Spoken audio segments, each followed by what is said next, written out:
Kalian tahu nggak sih bahwa Indonesia saat ini sedang mengalami perubahan iklim yang sangat ekstrim?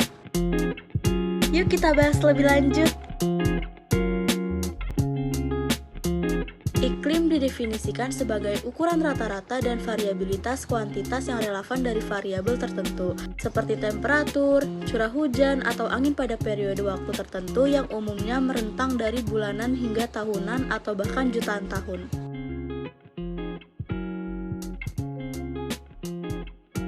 Nah teman-teman, perubahan iklim itu ada banyak sekali penyebabnya. Kita bahas satu-satu yuk. Pertama, efek rumah kaca. Ini merupakan istilah untuk menggambarkan bumi memiliki efek seperti rumah kaca, di mana panas matahari tertangkap oleh atmosfer bumi. Kedua, pemanasan global. Ini merupakan peningkatan rata-rata temperatur atmosfer yang dekat dengan permukaan bumi. Ketiga, energi listrik dan panas. Hal ini akan menghasilkan emisi karbon dioksida dan nitrogen oksida yang berperan dalam gas rumah kaca penyebab perubahan iklim. Keempat adalah gaya hidup. Barang elektronik, bepergian, dan jumlah makanan yang dikonsumsi juga berkontribusi pada emisi gas rumah kaca. Terakhir, ada penggunaan transportasi. Bahan bakar fosil yang digunakan sebagai sumber energi kendaraan dapat menyebabkan perubahan iklim karena emisi gas karbon dioksidanya. Nah, perubahan iklim yang terjadi tentunya akan berdampak pada kesehatan kita. Mari kita bahas. Yang pertama, akan munculnya alergi pada saluran pernafasan. Lalu, timbulnya penyakit ISPA atau infeksi saluran pernafasan. Selain itu, bisa menyebabkan peningkatan jumlah kejadian kanker.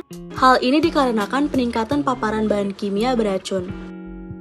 Dan yang terakhir adalah dapat memperburuk penyakit jantung. Hal ini disebabkan karena meningkatnya tekanan panas. Selanjutnya, yuk cari tahu cara untuk menjaga kesehatan di era perubahan iklim. Nah teman-teman, ada 4 cara yang dapat kita lakukan untuk menjaga kesehatan di era perubahan iklim ini loh. Yang pertama adalah makan dengan teratur dan konsumsi makanan yang sehat. Nutrisi yang baik dapat mendukung fungsi kekebalan tubuh yang optimal. Yang kedua adalah rutin aktivitas fisik. Aktivitas fisik yang teratur dapat membuat tubuh merasa lebih baik. Yang ketiga adalah tidur yang cukup. Bukti ilmiah menunjukkan bahwa tidur yang cukup dapat memperkuat sistem kekebalan tubuh. Yang keempat adalah berhenti merokok. Merokok sendiri dapat meningkatkan resiko masalah dalam sistem imun. Itulah mengapa bahwa kita harus berhenti dan menjauhi rokok. Nah teman-teman, sekarang mari kita bahas upaya apa saja yang dilakukan untuk adaptasi di era perubahan iklim ini. Yang pertama adalah menanam pohon. Kegiatan ini dapat dilakukan untuk mengurangi polusi udara.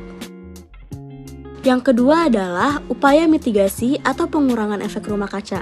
Terdapat beberapa cara untuk mengurangi efek rumah kaca, yaitu hemat energi, mengelola sampah dengan baik, dan mengurangi penggunaan plastik. Beralih dari transportasi pribadi ke transportasi umum. Nah, itu dia teman-teman penjelasan mengenai perubahan iklim di Indonesia yang berkaitan dengan kesehatan. Setelah ini, yuk kita lebih sayangi bumi untuk kehidupan yang lebih sehat.